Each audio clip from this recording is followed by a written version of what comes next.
Hello my friends and welcome to today's tarot reading. This is a general daily reading for all signs, but the sign that you're here probably means that there is a special message for you. So thank you so much for joining me today. Now today is August the 2nd, which is a Tuesday, the day of Mars. And we've got a really lovely aspect that's happening today. Venus in Cancer is sextiling Uranus in Taurus, which means that with Venus being in Cancer, it has that loving, motherly, passionate energy. And also sextiling Uranus and Taurus, that means that anything to do with being online is going to be really beneficial for you. It's time to put yourself out there. It's time to really, really take stock of the recognition that you have been craving, that you've been really wanting. You may not have been craving it, but you've been working hard, my darlings, and finally you're going to get the recognition that you need. You're going to get something that's going to tell you that you deserve to be recognized, that you are great in what you put out there, particularly online. So go for it, my darlings, go for it. Anything that's to do with your career, it's going to be amazing. So you have all my blessings with you as well. Beautiful transit. So let's see what the cards have to say today. I'm reading with the Tower of the Divine. I'll be clarifying with the Chakra Wisdom Oracle cards. Okay, dear Spirit, what messages would you like to communicate to the collective today? Let's see. I did do another reading today, but it was a bit rushed. So I wanted to take my time with this because we've got this beautiful transit in place. Okay, right. Dear Spirit, what messages would you like to communicate to the collective today? Thank you to all of my returning subscribers and welcome to all of you who are new. It's so lovely to have you here. And also, thank you to all of those of you who comment. That means the world. That's interesting. Thank you. Wow, a failed relationship is giving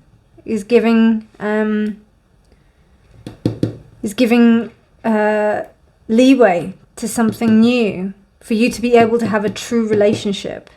Wow. Oh, the Emperor again. Right, Emperor reversed. Wow.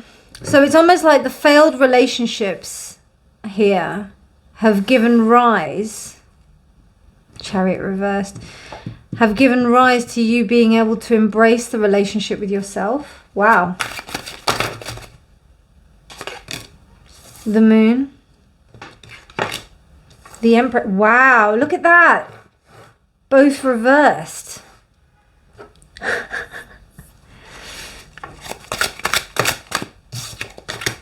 The King of Swords. The Hermit reversed. The High Priestess. Five of Wands, Queen of Coins. Wow.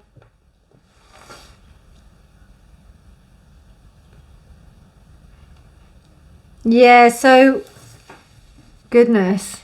It's almost like the sense of you not of the failed relationships, the failed dynamics that have happened before in the past have given rise to you being able to make yourself stronger and being able to really see what you want.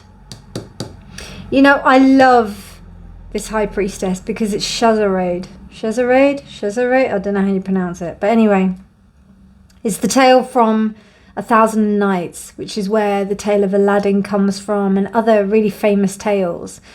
But she was going to die. So she said that she would tell a story. And she continued to tell stories because the Sultan wanted to hear these stories. So he refrained from killing her night after night, and it was 1,001 nights. And it wasn't until that last night where he decided that he wanted to be with her, and decided to marry her instead of kill her. I can't remember why they were killing lots of women at the time. I think it was because like one of maybe the Sultan's old wife betrayed him. But and that's interesting that I mentioned that story. And then you've got the Two of Cups reversed, and then you've also got the Emperor reversed, you know. So failed relationships may have caused some kind of like bitterness. And I'm seeing family. I'm seeing you know, parental trauma that has been kind of passed down to the child, and unfortunately it's caused like some kind of like ruckus. But it's almost like, I don't know, I really see this as competition. So I see it as like you've managed to kind of sort yourself out so well that from the failures of other relationships, that you're starting to bring into play the attributes that you need in order to have a good relationship with others. That's what I'm feeling here. I'm glad I redid this reading.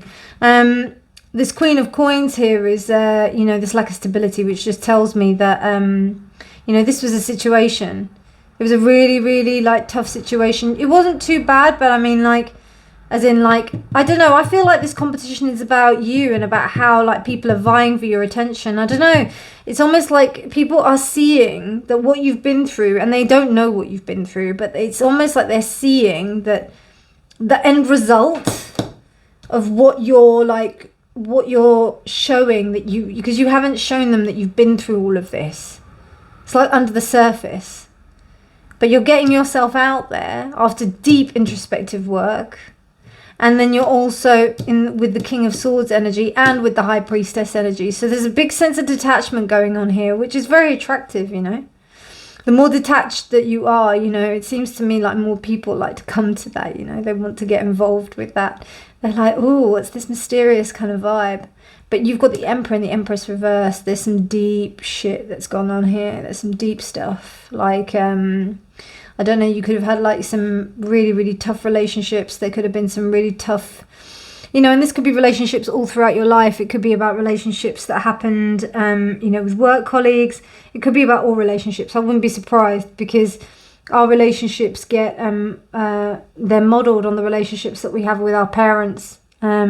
So yeah, I think that that's something that's really important. And also the Queen of Coins, it's almost like there was no kind of, there was no ability to have a home. And you've managed to make a home for yourself in your own heart. Because I don't know, I feel like you're healing yourself in a way to make yourself really ready for the relationship that you deserve. And that's what happens when you tell these stories, and when you engage with others in a way that people find you desirable. Wow. That's definitely resonant with the Venus in Cancer.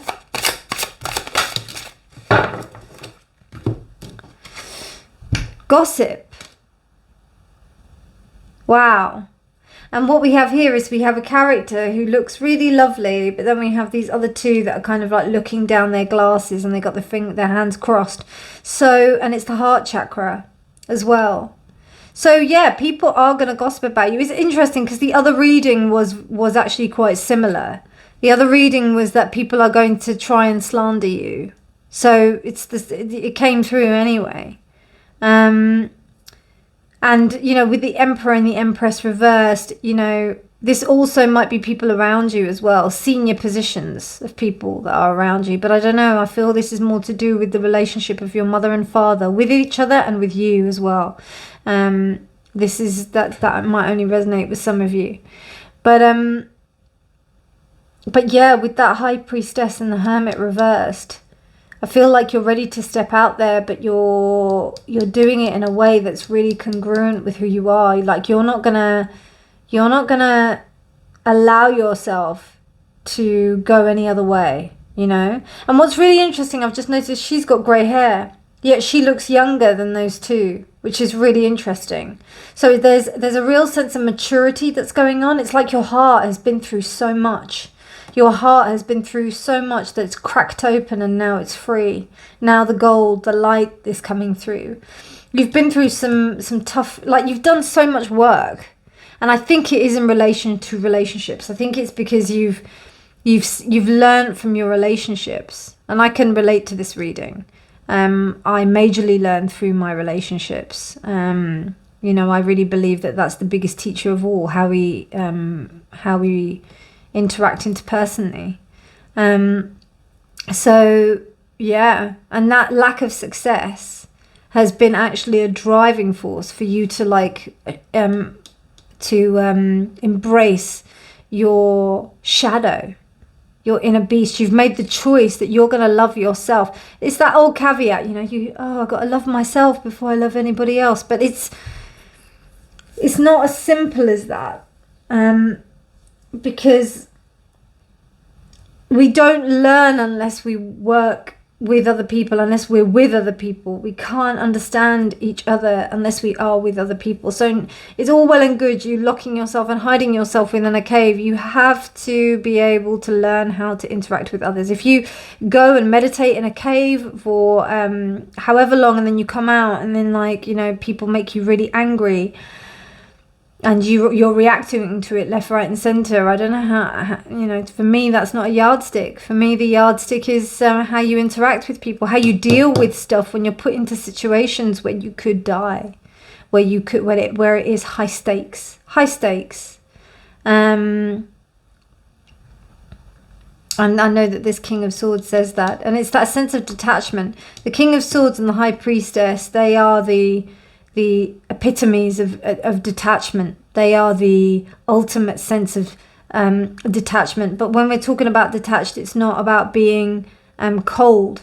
It's about being open to the emotion, but not getting swept up with the waves. So yeah, and you've learnt from the past. And you've made a conscious decision to embrace yourself and the dark side of yourself and everything about yourself that may have been present within these relationships that didn't work, that may have come back from ancestral trauma from your father, your mother's side, whatever, or your caregiver's side. You're embracing it, you're bringing it together, and you're understanding that, the most important thing is stability. You need to have stability within yourself. That may not be present at the moment. It may be still a little bit free, you still may be trying to find yourself. But because we don't have many pentacles here, it's mainly 1, 2, 3, 4, 5. 1, 2, 3, 4, 5, 6. Hold on. I can't count. 3, yeah, 6. So we've got 6 major arcana out of 1, 2, 3, 4, 5, 6, 7, 8, 9, 10, 11, 11. So 6 of these, it's majorly major arcana. So this is about external situations, things that you can't control. This is just kind of divine destiny, almost like the wheel turning, the wheel of fortune. But we don't have that here. But I think that's because it's not quite the wheel of fortune. This is actually like process. And Wheel of Fortune is about turn of change. So I'm not really feeling that. I'm feeling like this is a conscious decision that's been made to decide that you are in control of your life and no one else. And it isn't until that you take ownership of your shadow that you can really see that. And that shadow comes to light when you're interacting with others. Wow. Deep reading. Deep. I love it though.